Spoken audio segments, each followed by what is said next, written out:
எங்களால் தான் விஜய் ஆட்சி அமைத்தார். அதிமுகவை சேர்க்கக்கூடாது. விஜய்க்கு சிபிஎம் எச்சரிக்கை. அதிமுகவை அவர்கள் அமைச்சரவையில் சேர்த்துக் கொள்வதோ அவர்களுடைய ஆதரவை தொடர்ந்து பெறுவது என்பதோ மக்களுடைய தீர்ப்புக்கு எதிரானது. அதிமுகவினரை அமைச்சரவையில சேர்த்தா உங்களுக்கு நாங்கள் அளித்த ஆதரவை மறுபரிசீலனை செய்வோம். முதலமைச்சர் விஜய்க்கு எச்சரிக்கை விடுக்கிறாரா சிபிஎம் சண்முகம்? மீறி அவர்கள் அதிமுகவுடைய ஒரு கோஷ்டியை சேர்த்துக் கொள்வதோ அதிமுகவோடு சேர்ந்து கொண்டு ஆட்சி அமைப்பதோ என்கிற முடிவுக்கு தாவேகா செல்லுமானால் நிச்சயமாக எங்களுடைய முடிவை நாங்கள் மறுபரிசீலனை செய்வோம். சிபிஎம் சண்முகத்தின் நிபந்தனை தான் என்ன? விரிவாக பார்க்கலாம் இந்த தொகுப்பில்.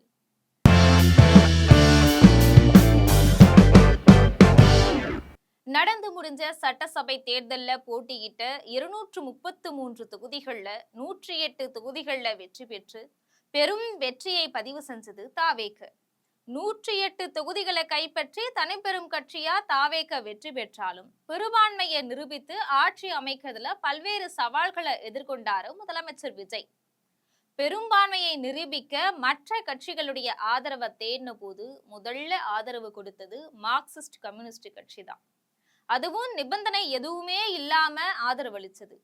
அதன் பிறகுதான் மற்ற கட்சிகளுடைய ஆதரவு கிடைச்சது. அதன் பிறகு ஆட்சி அமைத்தாரு விஜய்.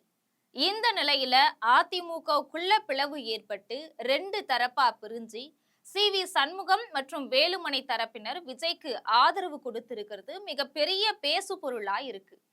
விஜய் தலைமையிலான அமைச்சரவை இன்னும் முழுமையா அமைக்கப்படாத நிலையில யாரெல்லாம் இடம்பெற போறாங்க அப்படிங்கிற எதிர்பார்ப்பு அதிகமாயிட்டே போகுது. இவ்வளவு எதிர்பார்ப்புகளுக்கு இடையில அதிமுகவுக்கும் அமைச்சரவையில இடம் கிடைக்கும் அப்படின்னு பரவலா பேசப்பட்டும் வருது. இந்த சூழ்நிலையில அதிமுகவினரை அமைச்சரவையில சேர்த்தா தாவேகவிற்கு நாங்க கொடுத்த ஆதரவு குறித்து மறு பரிசீலனை செய்வோம் அப்படின்னு மார்க்சிஸ்ட் கம்யூனிஸ்ட் கட்சி செயலாளர் பே. சண்முகம் தெரிவிச்சிருக்கிறார். திருவாரூர் திருத்துறைப்பூண்டியில மார்க்சிஸ்ட் கம்யூனிஸ்ட் கட்சியுடைய மாநில செயலாளர் பே. சண்முகம் செய்தியாளர்களை சந்திச்சு பேசினார். அப்ப அவரு பேசின விஷயம்தான் இப்போ எல்லாராலையுமே கவனிக்கப்பட்டுட்டு வருது. அதாவது மக்களால தேர்ந்தெடுக்கப்பட்ட ஒரு அரசுதான் தமிழ்நாட்டுல அமையணும் அப்படிங்கிற நோக்கத்தோட தாவேகவுக்கு வெளியில இருந்து ஆதரவு தர்றது அப்படிங்கிற வகையில இடதுசாரிகள் கட்சிகள் விசிக கட்சிகள் ஆதரவு கொடுத்திருக்கிறோம். அதன் அடிப்படையில தான் ஆட்சியும் அமைஞ்சிருக்கு. ஏற்கனவே அதிமுக திமுகவுக்கு எதிராகத்தான் மக்கள் தாவேகவுக்கு வாக்களிச்சிருக்கிறாங்க. மக்களால புறக்கணிக்கப்பட்ட அதிமுகவினுடைய ஆதரவை மறுபடியும் பெற்றாலோ இல்ல அவங்களுக்கு அமைச்சரவையில இடம் கொடுத்தாலோ அது மக்களுடைய தீர்ப்புக்கு எதிரானதா அமையும். அது மட்டும் இல்லாம முதல்வர் விஜய் சொல்லி இருக்கின்ற நல்லாட்சி அப்படிங்கிறதுக்கே இது விரோதமானதா அமையும்.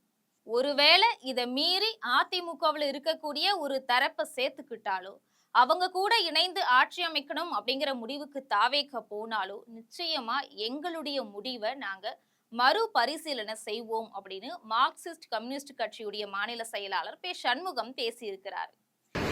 அதிமுகவை அவர்கள் அமைச்சரவையில் சேர்த்துக் கொள்வதோ அவர்களுடைய ஆதரவை தொடர்ந்து பெறுவது என்பதோ மக்களுடைய தீர்ப்புக்கு எதிரானது. மீறி அவர்கள் அதிமுகவுடைய ஒரு கோஷ்டியை சேர்த்துக் கொள்வதோ அதிமுகவோடு சேர்ந்து கொண்டு ஆட்சி அமைப்பதோ என்கிற முடிவுக்கு தாவேகா செல்லுமானால் நிச்சயமாக எங்களுடைய முடிவை நாங்கள் மறுபரிசீலனை செய்வோம். இது தாவேகாவுக்கு அவர் கொடுக்கக்கூடிய எச்சரிக்கை அப்படின்னு பலரும் விமர்சனம் பண்ணிட்டு இருக்காங்க. இந்த விஷயத்துல முதலமைச்சர் விஜய் என்ன முடிவு எடுக்க போகிறார் அப்படிங்கறத நாம பொறுத்திருந்துதான் பார்க்கணும்.